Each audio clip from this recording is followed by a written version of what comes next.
Yung lesson is about function. Function meaning it is a subset and special kind of relation. Meaning yung relation kasi, ibig sabihin niyan, it is a pair that normally gets together. So, itong function, nasa ilalim siya ng relation. Pero masasabi natin na lahat ng function ay relation. Pero hindi lahat ng relation ay function. For example, magbibigay muna ako ng relation dito. So, ang A is, ang nasa loob niyan is 1, 2, and 3. Then B is 1, 2, and 3. Yung mga ordered pairs niyan is 1, 1. Ito yon. Then 1 and 2. 1, saka 2. Tapos, 1, saka 3. 1, 3, 2, 1, 2, tsaka 2, 2, tsaka 3, 3, 1, 3, 2, and 3, tsaka 3.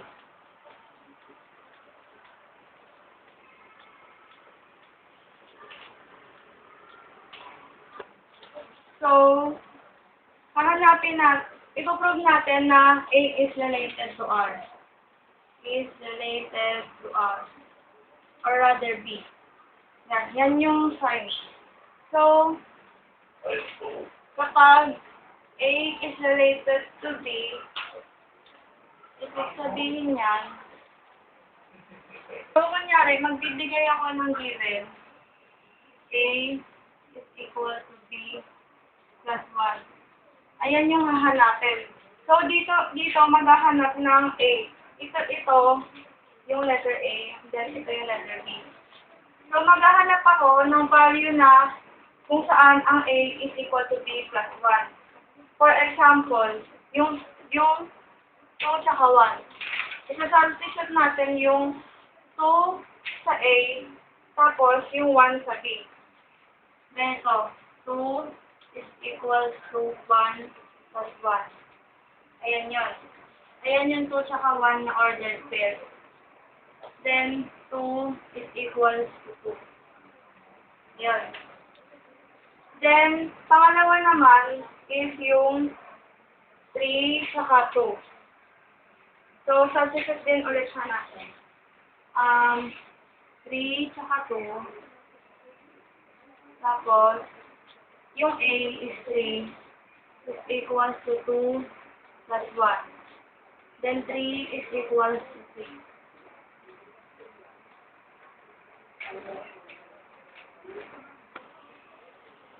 Pag hinanap naman ang ganito, function of A, ibig sabihin niyan, hahanapin natin yung, magsasubstitute tayo ng function at kukuha tayo dito sa A.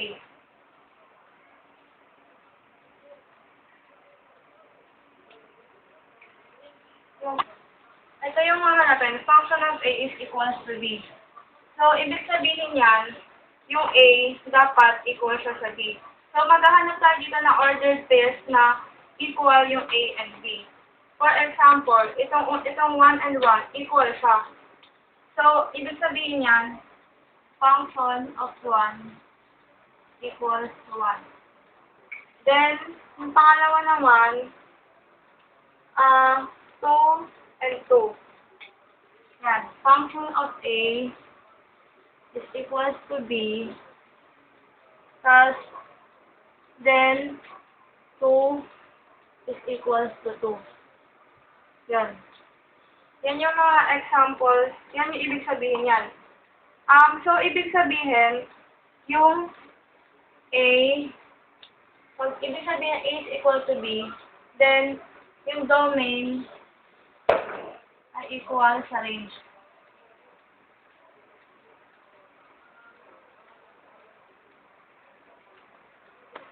So, ito lang yung recap ng relation.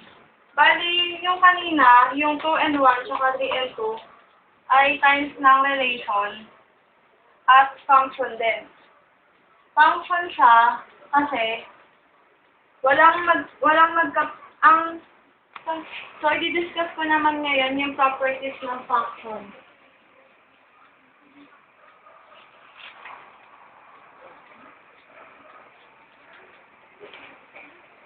Yung unang property is yung 1-to-1. 1-to-1.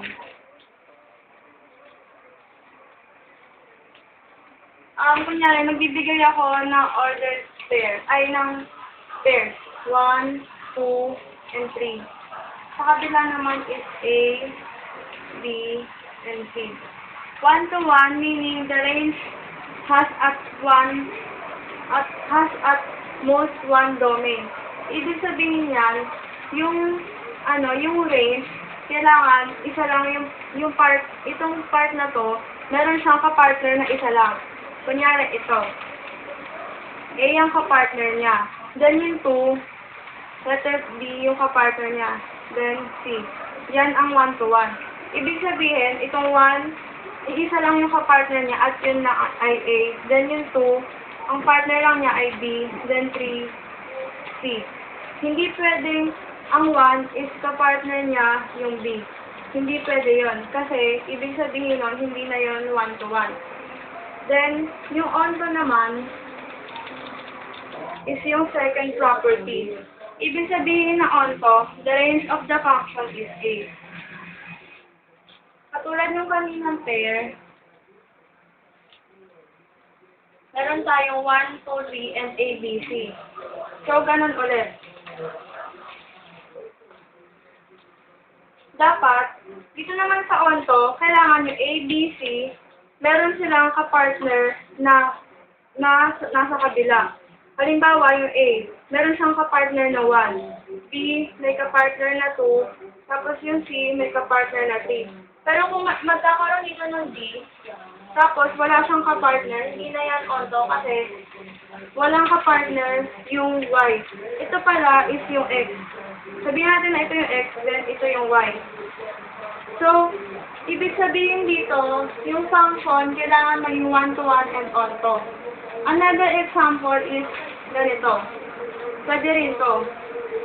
Kunyari, given ulit to, yung Y is A, B, C, then yung X is 1, 2, 3. Tapos, kahit yung 1, i-partner yung B, 2, A, then 3 is yung C. Okay lang yan. As long as na yung X, may isang kapartner sa Y, then it is a function. Magbibigay ako ng another example, then i-prove natin kung siya ay 1-to-1. For example, itong ordered pair na to.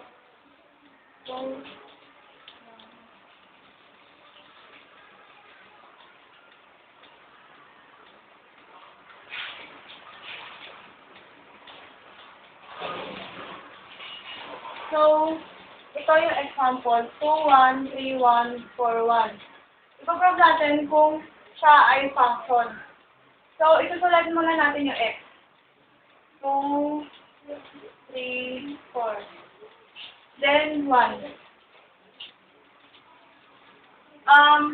So, i-aaraw natin siya. Lalagyan natin kung nasa yung order pair nila. Masasabing ito ay not 1-to-1. Not 1-to-1.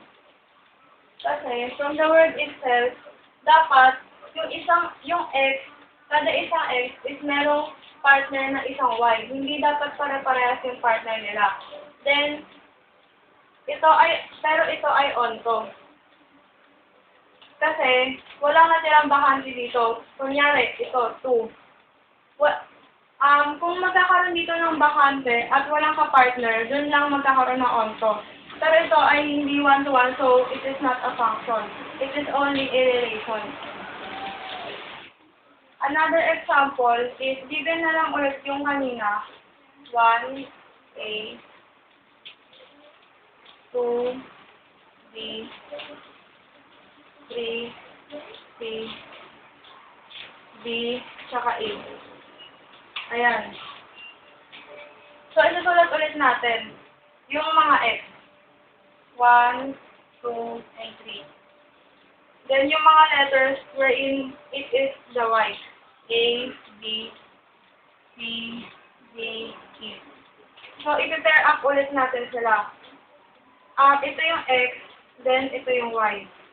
1 ay partner ng A, 2 ay partner ng B, then 3 is partner ng C. It is 1 to 1 because yung 1 ay may kapartner na A. 2, 2, saka 3. So, 1 to 1 yan. Pero, katulad na kanina, hindi yan on top kasi yung B saka E, wala siyang kapartner. So, hindi pa rin siya function. It is not a function. Kasi, dapat, satisfy na pareha silang 1 to 1 and onto.